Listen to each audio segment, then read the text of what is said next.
आइए स्टूडेंट्स, अब हम बात करते हैं ionization energy of alkali and alkaline earth metals की।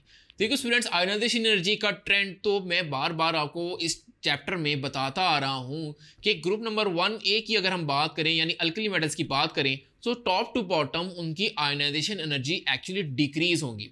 जब आयनाइजेशन एनर्जी डिक्रीज होंगी तो इसका मतलब ये कि वो ज़्यादा रिएक्टिविटी की तरफ मूव कर रहा है, और ये हम पिछले कॉन्सेप्ट में पढ़ते आए हैं। यानी sodium is reactive, potassium is more reactive, तो ये सारे ही मेटल बहुत ज़्यादा रिएक्टिव होते हैं क्योंकि इन सब की आयनाइजेशन एनर्जी ओवरऑल बहुत ज़्यादा लो होती है।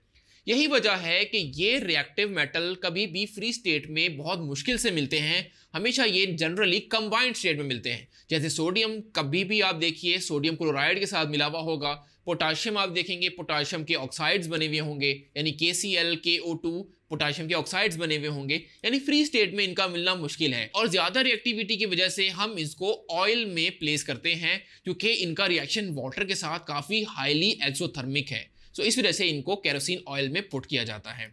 डियर स्टूडेंट्स, अगर हम ग्रुप नंबर 2 की बात करें तो उसमें भी सेम ट्रेंड है कि आयनाइजेशन एनर्जी ग्रुप 2 मेटल्स की भी अलोंग द ग्रुप डिक्रीज होगी, यानी ज़्यादा रिएक्टिव मेटल्स की तरफ मूव करने वाले हैं। यही वजह है कि ये मेटल्स भी ज़्यादा रिएक्टिव होंगे लेकिन अल्कली मेटल्स के मुकाबले में कम रिएक्टिव होंगे, जिसके बारे में प्रीवियस टॉपिक में हमने पढ़ा।